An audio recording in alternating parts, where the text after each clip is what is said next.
Dando início agora ao primeiro interrogatório, eu chamo para sua inquirição o réu colaborador Mauro César Barbosa Cid e o seu advogado, Dr. César Roberto Bittencourt. Por favor, aqui na mesa principal. Boa tarde, Dr. César Bittencourt. Boa tarde, presidente.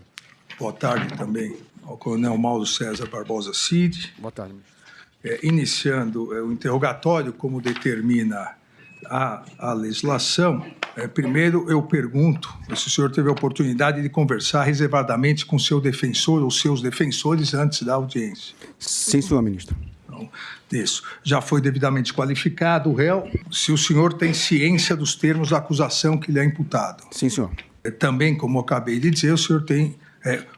o senhor, por ser réu colaborador, o senhor, em relação ao processo, o senhor abriu mão do seu direito ao silêncio, e então o senhor deve responder às questões que lhe forem inquiridas. Senhor Mauro Cid, no dia 28 de agosto de 2013, o senhor, acompanhado de seus advogados aqui presentes, doutor César Bittencourt, doutora Vânia Bittencourt e doutor Jair Alves Pereira, que se encontram na plateia, assinou um termo de colaboração premiada e o termo de confidencialidade com a Polícia Federal, comprometendo-se a contribuir com a elucidação de várias condutas, entre elas aquelas tratadas na presente ação penal. O senhor se recorda? Sim, senhor. O senhor assinou esse termo de colaboração premiada e o termo de confidencialidade com voluntariedade e consciência total do que estava fazendo? Sim, senhor. Com a presença dos meus advogados.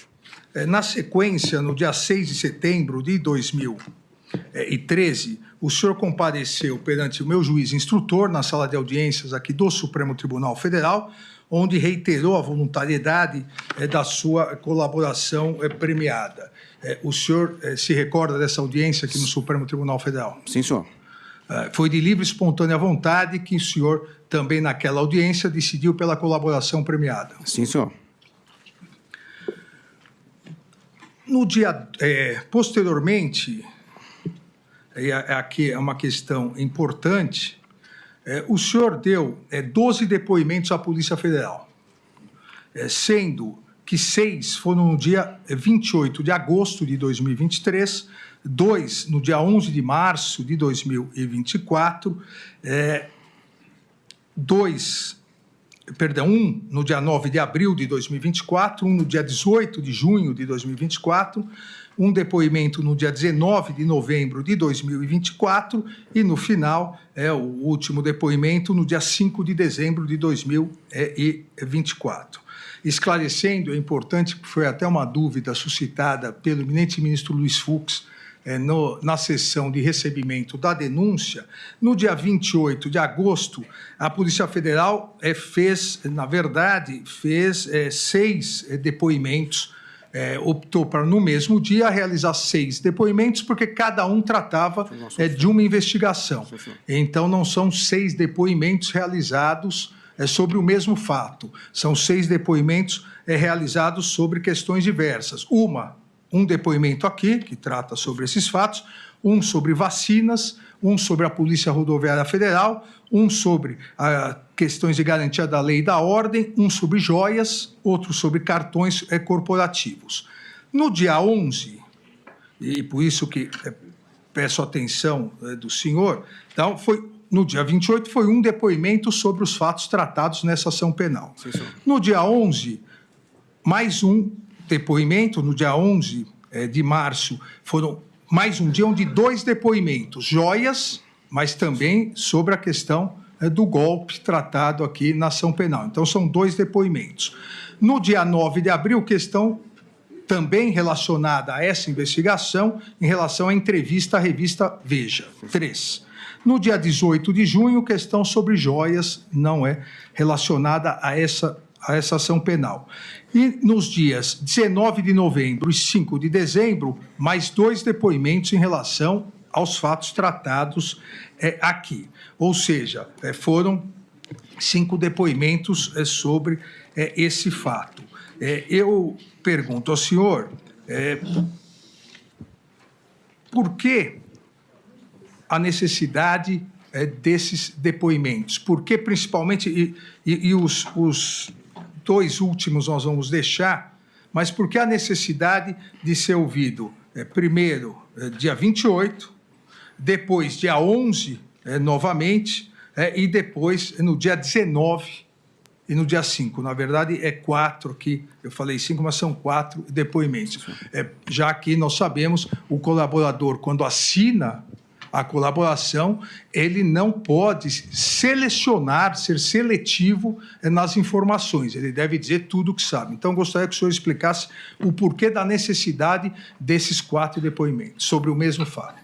Sim, senhor. Esses outros depoimentos foram a partir da convocação da Polícia Federal, e na maioria deles, porque nos 3 primeiros depoimentos, nos 3 primeiros dias de depoimento que o senhor comentou, foram onde foram feitos a grande base das declarações. Depois disso, a Polícia Federal nos convocava para identificar uma pessoa, identificar um fato, identificar um local, né, ou ratificar ou retificar algumas informações que eles tinham adquirido no processo da investigação, nunca para trazer fatos novos ou coisas que eu não tinha dito, e sim para colaborar mais com o que a Polícia Federal tinha já levantado.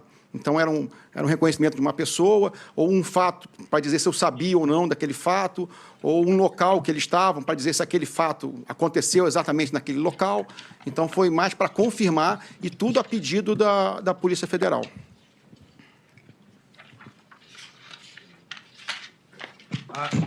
Ainda em relação, não ao mérito dos depoimentos, mas em relação a essa sequência de depoimentos, no dia 22 de março de 2024, o senhor foi convocado para mais uma audiência aqui no Supremo Tribunal Federal, perante o meu juiz instrutor, na sala de audiências do Supremo Tribunal Federal, após matéria jornalística da revista Veja, onde o senhor teria dito em áudios que teria sido pressionado pela Polícia Federal e pelo Supremo Tribunal Federal a dizer fatos que não seriam verídicos. Teria sido pressionado na sua colaboração premiada. O senhor se recorda dessa entrevista? Dessa entrevista não, desses áudios vazados? Sim, senhor. Foi um vazamento de áudios que foram feitos sem consentimento, sem a minha permissão, de um desabafo, de um momento difícil que eu e minha família estávamos passando, né, onde mensagens de áudio da minha filha sendo vazadas para a imprensa, matérias, fotos pessoais vazadas na imprensa, eu vendo minha carreira militar desabando, minha vida financeira acabada, então, o que gerou uma crise pessoal, até mesmo psicológica, muito grande, né, e que aí nos leva a certo desabafo com amigos, com pessoas próximas, né? Nada de maneira oficial, nada de maneira acusatória, né? Nesses áudios, realmente, eu critico generais, critico os políticos, critico, digamos assim, de maneira bem... Saio atirando para tudo quanto é lado. Uma maneira de desabafar aquele momento ruim que a família estava passando. Inclusive, né, a minha promoção, naquele momento, se eu ia ser promovido ou não. Então, aquilo estava me fazendo, me corroendo, me fazendo muito mal. Então, foi mais um desabafo para um amigo, ou não sei como é que esses áudios vieram a parar na mão da Veja. Com relação aos investigadores da Polícia Federal, em nenhum momento houve pressão, o que houve era, eles tinham uma linha investigativa e eu tinha outra visão do que aconteceu dos fatos. Então, houve esse jogo de depoimentos e respostas e perguntas. E, realmente, um pouco da frustração de a minha linha, o que eu estava contando, não está dentro da linha investigatória da Polícia Federal. Mas, em algum momento, o senhor foi pressionado, coagido? Antes, em algum momento o senhor estava sem a presença dos seus advogados? Não, senhor. Nos depoimentos que deu a Polícia Federal? Não, senhor. Todas as vezes eu estava com meus advogados. Em algum momento o senhor foi pressionado, coagido a responder algo que não queria? Não, senhor. Não, senhor. Então, o senhor confirma, como confirmou nessa audiência do dia 22 de março aqui de 2024 no Supremo Tribunal Federal, o senhor confirma novamente a voluntariedade da sua colaboração e a veracidade dos termos feitos em todos os depoimentos. Sim, senhor. Ainda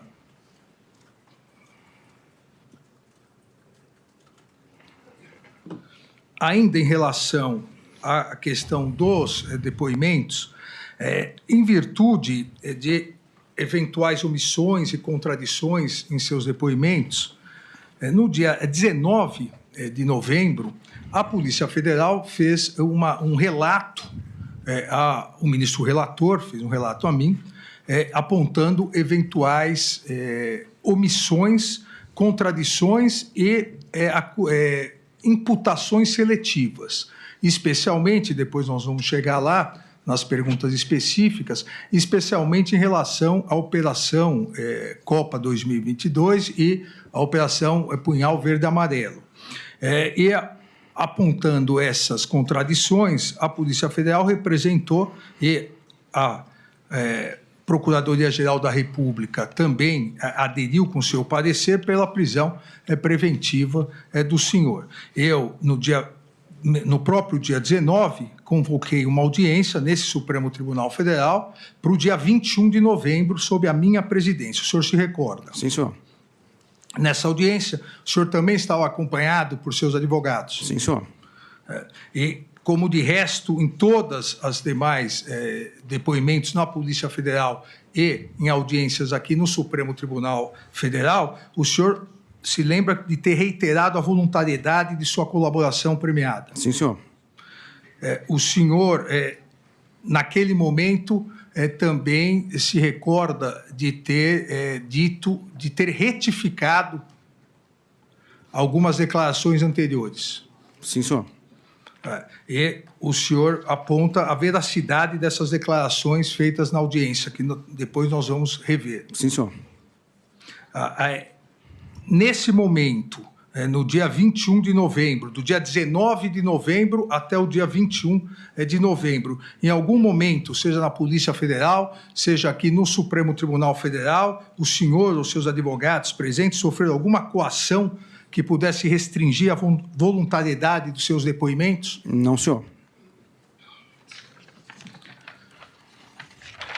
Então, vamos agora, Coronel Cid, iniciar algumas questões, esclarecer judicialmente agora, na presença das partes, do Ministério Público, do Procurador-Geral da República e dos advogados dos demais réus, algumas questões dos depoimentos.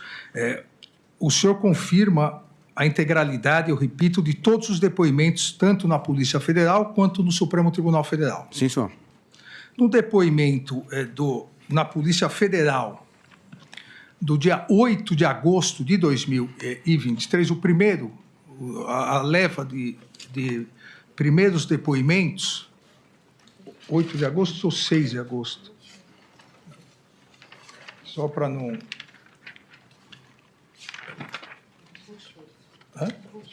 28 de agosto, perdão. Então, nesse primeiro depoimento, do dia 28 de agosto, aqui o depoimento 3576708, o senhor aponta que o assunto, o tema, golpe de Estado, quebra da normalidade, decretação do estado de exceção, estado de sítio, a ideia da quebra da normalidade democrática era discutida no governo. O senhor aponta ainda a existência de 3 grupos distintos que discutiam esse assunto. E aqui, entre aspas, na nomenclatura do senhor, um bem conservador, de linha bem política, que aconselhava o então presidente Jair Bolsonaro a dizer para o povo, abre aspas, entre aspas também, para o povo sair da frente dos quartéis. Outro grupo, denominado pelo senhor de moderado, em que pese, disse o senhor no depoimento, entendesse, entre aspas, que o caminho que o Brasil estava indo estava errado, dizia que nada poderia ser feito diante do resultado das eleições. E um terceiro grupo, que também fora denominado pelo senhor de radical, esse estava tentando, entre aspas, estava tentando convencer o então presidente a fazer alguma coisa, um golpe.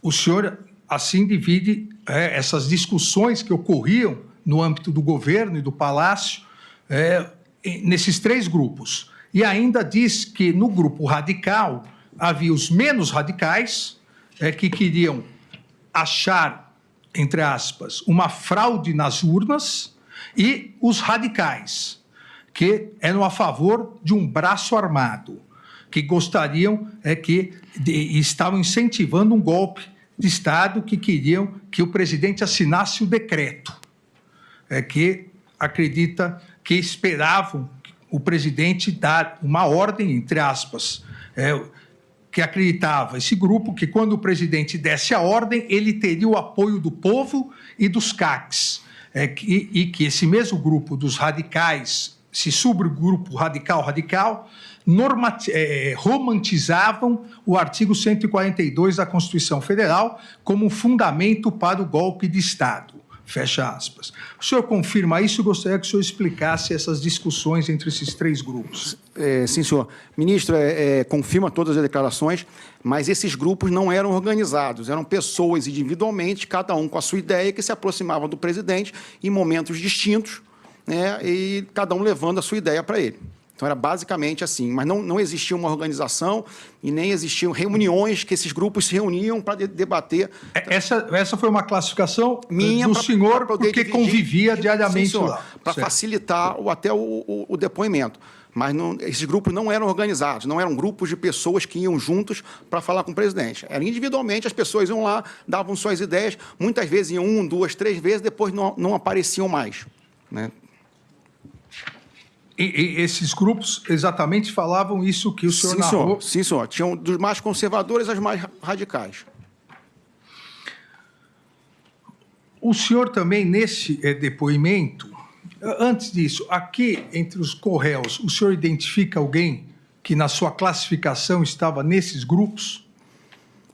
Se o senhor quiser, para facilitar, eu leio os corréus. O corréu Alexandre Ramagem. Não, senhor. Almir Garnier. Esse eu classifiquei no grupo dos mais radicais. Radical, e naquela divisão, radical. Sim, senhor. Anderson Gustavo Torres. Eu acho que nem entrou, se eu não estou enganado, acho que não entrou nessa divisão. Augusto Heleno Ribeiro Pereira. Também eu acho que não entrou na divisão. Paulo Sérgio Nogueira de Oliveira. Se eu não me engano, ele estava nos moderados. Walter Souza Braga Neto. Ele também, eu acho que nesse momento ele estava nos moderados. Não recordo. Obviamente, para que conste, não citei o nome do réu Jair Messias Bolsonaro, porque esses grupos pretendiam influenciar o réu Jair Messias Bolsonaro. Obviamente, ele não fazia parte de nenhum desses grupos. Em relação ao corréu Paulo Sérgio, o senhor diz que Jair Messias Bolsonaro queria uma atuação mais contundente do general Paulo Sérgio em relação à Comissão de Transparência das Eleições montada pelo Ministério da Defesa, que Jair Bolsonaro queria que o documento produzido fosse duro. O senhor confirma isso? Sim, senhor. O senhor tem conhecimento que, se após, e também consta aqui nos autos, o senhor tem conhecimento que após a realização das eleições, na verdade, o primeiro turno e depois o segundo turno, hoje réu, então ministro da Defesa Paulo Sérgio, já estava com a conclusão feita, com o relatório da comissão feita, e com reunião marcada para entrega no Tribunal Superior Eleitoral, e depois desmarcou essa reunião porque foi pressionado pelo então presidente Jair Messias Bolsonaro? Sim, senhor. O senhor sabe como foi essa pressão? Ministro, efetivamente, eu não sei se foi por ligação, se foi por conversa particular, mas essa pressão realmente existia. O general Paulo Sérgio, ele tinha uma conclusão desse documento, né, voltada por um lado mais técnico, e se tinha a tendência de fazer algo voltado um pouco mais político, né? E acabou que, no final, chegou-se ao meio termo, que foi o documento que foi creio, produzido e assinado.